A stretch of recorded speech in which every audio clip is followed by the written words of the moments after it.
दोस्तों पिछली बार जो हमने बातचीत की थी करंट अफेयर्स पे, तो इस बार भी हमारा यही विचार बना कि करंट अफेयर्स पे ही बातचीत की जाए।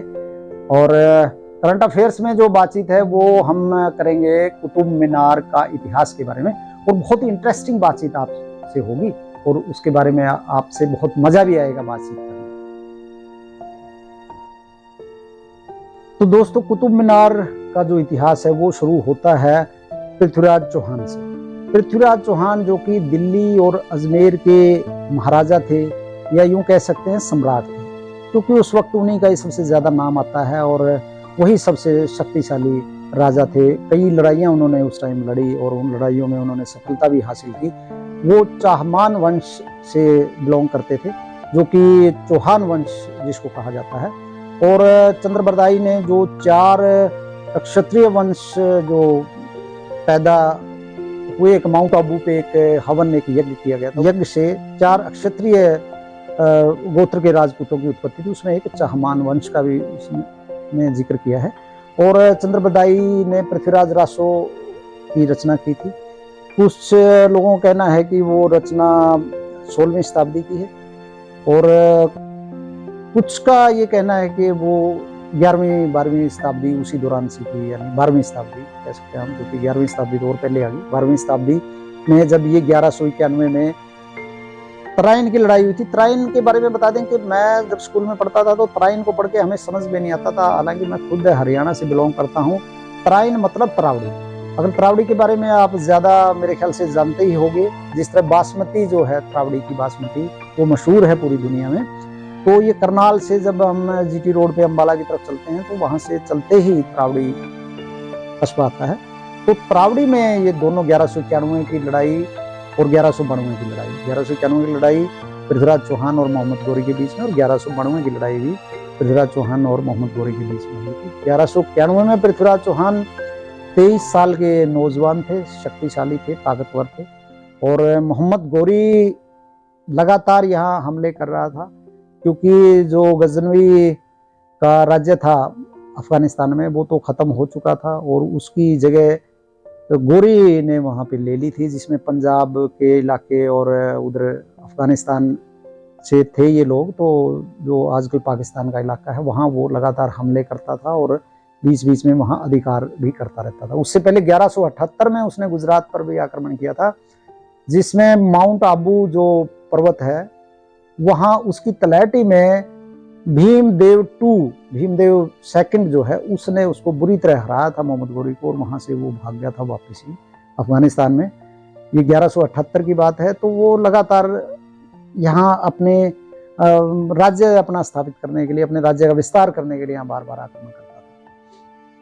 तो 1191 में जब लड़ाई हुई पृथ्वीराज चौहान की और मोहम्मद गौरी की, उससे पहले मोहम्मद गौरी ने तबर हिंद का किला, तबर हिंद यानी जिसको बठिंडा हम कहते हैं, उसको वो लोग तबर हिंद बोलते थे, उसके किले की उसने मांग रखी थी। तो पृथ्वीराज चौहान ने उससे इनकार कर दिया था, क्योंकि पृथ्वीराज चौहान के अधिकार क्षेत्र में ये सारा इलाका, हांसी में पृथ्वीराज चौहान का किला है, और दिल्ली जो पहले तोमर राजाओं के पास थी, बाद में भी तोमर राजा उनके सामंत के रूप में उनके साथ सेना में रहे और बड़ी वीरता और बहादुरी से उन्होंने लड़ाई भी लड़ी। तो 1191 में जो तरावड़ी की यानी तराइन की प्रथम लड़ाई हुई, उसमें गोविंद राय जो दिल्ली के सामंत थे, उनके गोविंद राय लड़ाई के दौरान ही गोविंद राय ने भाला मोहम्मद गौरी की बाजू पे मारा जोर से, और मोहम्मद गौरी जख्मी होके और बुरी तरह नीचे गिर गया घोड़े से। तो कुछ खिलजी सैनिक जो बाद में अलाउद्दीन खिलजी और जलालुद्दीन खिलजी, ये लोग जो दिल्ली की सल्तनत में भी रहे, सुल्तान रहे गुलाम वंश के बाद 1290 के बाद, तो उस टाइम भी उसकी फौज में भी खिलजी सैनिक थे जो कि अफगानिस्तान के इलाके से ही आते थे। तो किसी खिलजी सैनिक ने उसको वहाँ से निकाला और जो है वो घोड़े पे लेके वो वहाँ से युद्ध क्षेत्र से बाहर निकल गया, और उसके साथ साथ पूरी उसकी सेना हार के और भगदड़ उसमें मच गई, वो वहाँ से भागे। और पृथ्वीराज चौहान ने और बाकी जो सैनिक थे और जो सेनापति थे उन्होंने उनकी जान बख्श दी, और वो यहाँ से भागे। और 1192 में वो दोबारा आए, और दोबारा पृथ्वीराज चौहान ने वैसी तैयारी नहीं की थी, ना ही उनके बारे में बहुत कुछ उनकी रणनीति और बाकी चीज़ों के बारे में जाना था। तो 1192 की लड़ाई में मोहम्मद गोरी जीत गया। कुछ रिजर्व सैनिक उसने जैसे रखे थे, और सवेरे सवेरे पृथ्वीराज चौहान के जो सैनिक थे वो जो कुल्ला कर रहे थे और जो बाकी अपने कामों से निवृत्त हो रहे थे सवेरे सवेरे, उसी टाइम उसने पृथ्वीराज चौहान पे हमला कर दिया। और उससे पहले वो समझौते के लिए पृथ्वीराज चौहान के साथ लगातार बातचीत करता रहा। तो पृथ्वीराज चौहान की सेना भी तैयार नहीं थी, और जब उसकी सेना मोहम्मद गोरी की थक गई तो उसके बाद उसके रिजर्व सैनिक थे जो कि उसमें काम आए, और वो 1192 की लड़ाई उसने जीत ली तराइन में।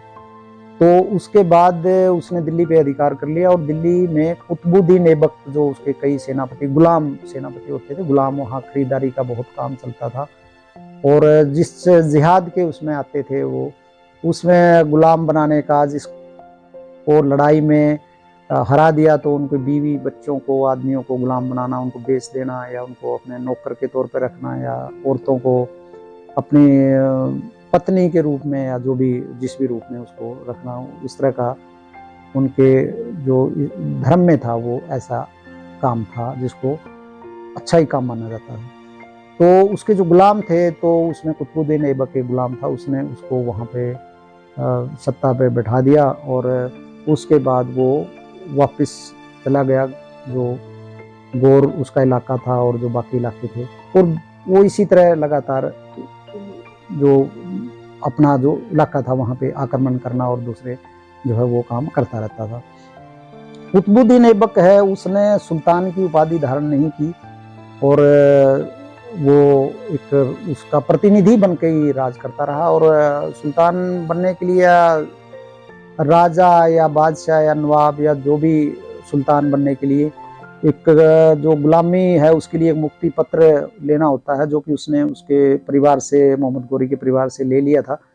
क्योंकि 1206 में मोहम्मद गोरी जो विद्रोह होते थे उनको दबाने के लिए जो पंजाब का और पाकिस्तान वाला इलाका है वहाँ पे वो लगातार हमले करता था और विद्रोहों को दबाता था। तो उसमें खोखर जनजाति थी, खोखर जनजातियों का, हिंदू जनजाति थी वो, उनके बहुत विद्रोह होते थे वहाँ पे, और बहुत ही शक्तिशाली लोग थे वो।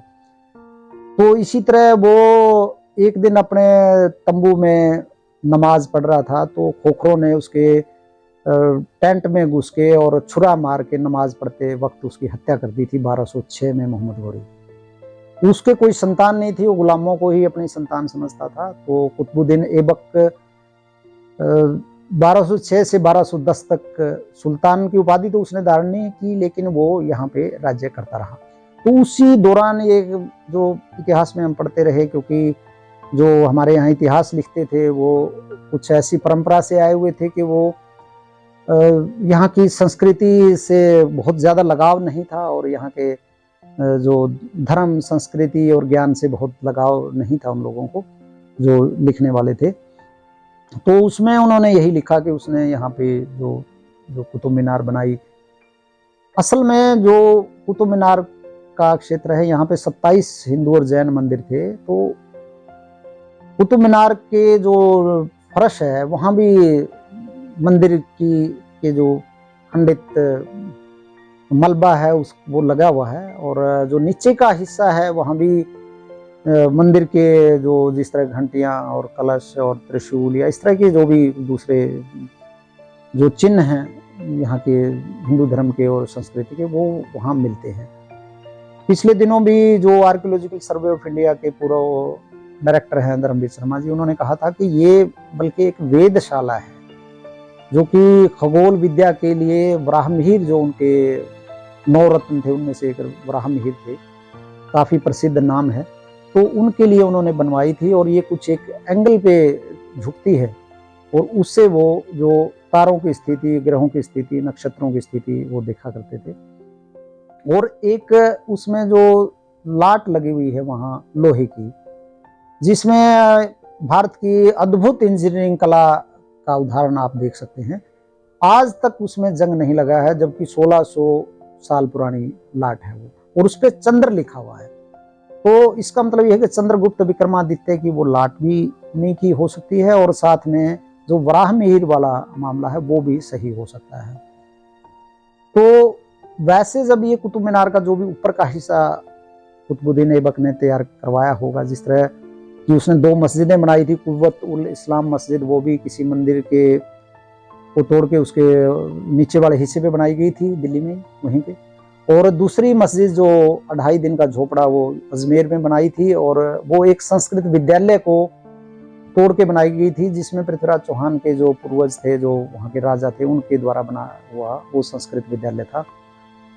और इसमें जो अजमेर की दरगाह है वो भी 1182 कुछ में, जो वहाँ के जो सूफी संत थे वो आगे थे 1182 में, यानी मोहम्मद गोरी के जीतने से लगभग 10 साल पहले वो आ गए थे। उससे तो एक तो ये था कि यहाँ जो इन्वेडर्स थे इनको एक ठिकाना भी मिल जाता था, और साथ में जो जिस तरह अपने धर्म का प्रचार करके धर्म परिवर्तन और उस तरह के जो थे वो भी काम चलता रहता था। हालांकि वो विनम्रता से धर्म परिवर्तन करते थे सूफी संत। कुछ जो अपने यहाँ के भजन हैं उनको भी गाते थे, उनकी प्रशंसा में भी, और इस तरह का जो लोगों से साथ मिलके और एक जो है उदार रूप में ही सारे काम उनके होते थे।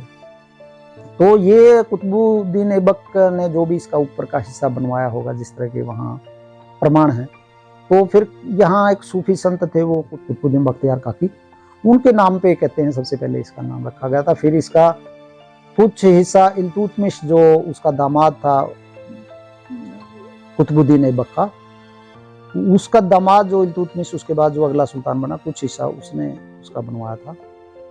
तो उसके बाद इसका जो रेनोवेशन है वो फिरोज शाह तुगलक ने भी कुछ करवाया, और उसके बाद सिकंदर लोदी ने भी करवाया। तो कहने का मतलब ये है कि जो इस तरह की स्थितियां हैं वो बिल्कुल साफ है, उनमें बहुत ज़्यादा किंतु परंतु की बात नहीं है। इस तरह के ऐतिहासिक रिकॉर्ड भी हैं कि वो किस तरह बनी है, कैसे उनका ढांचा है, वो कोई छुपाते भी नहीं थे, छुपाने उनको करते नहीं थे, क्योंकि धर्म में ऐसा छुपाने का लिखा नहीं था, बल्कि उसमें पुण्य का काम ही माना जाता था। किसी दूसरे धर्म का इस तरह नष्ट करने के बाद कुछ अपना बनाना वहाँ पे, तो इसलिए वो सारे उस तरह के प्रूफ हैं। बाकी जो इतिहास के शोधार्थी हैं और अधिक अध्ययन करके और ज़्यादा चीज़ों को स्पष्ट कर सकते हैं और क्लियर कर सकते हैं और ज़्यादा जान सकते हैं। आज के लिए बस इतना ही।